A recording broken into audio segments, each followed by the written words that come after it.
Allah subhanahu wa ta'ala anasema innamal mu'minuna ikhwa, hakika waislamu wote ni ndugu.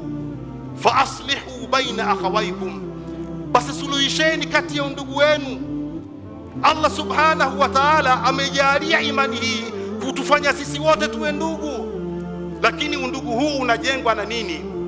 Undugu huu, ndugu zangu Waislamu, Allah subhanahu wa ta'ala ameweka misingi mingi ambayo ameitaja katika Qur'an.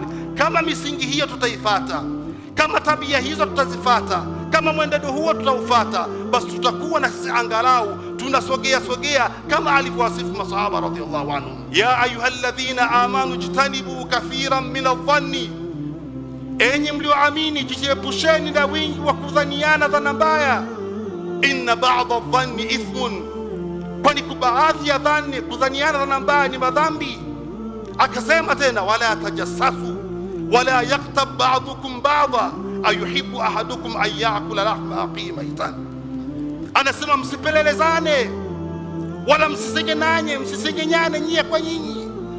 Ayuhibbu ahadukum an ya'kula lahma akhihi maitan fakarihtumuhu, msingi ambao Allah subhanahu wa ta'ala kaweka katika jamii. Haifai kwa Waislamu kusengenyana, haifai kwa Waislamu kupelelezana, haifai Waislamu kuhusudiana. Kwa hiyo kama misingi hii tutaifuata mbele ya Allah subhanahu wa ta'ala, tutakuwa ni wenye kufaulu. Pia Allah subhanahu wa ta'ala akaweka msingi mwingine ambao ni Waislamu kuhurumiana. Ruhamau bainahum, Waislamu ni wenye kuhurumiana wao kwa wao. Waislamu jamii hii sisi ni mfano wa kuigwa. Hatuhitaji sisi kuwa na mahubiri mengi, bali matendo yetu ya kila siku yawe ndiyo mahubiri kwa watu wengine.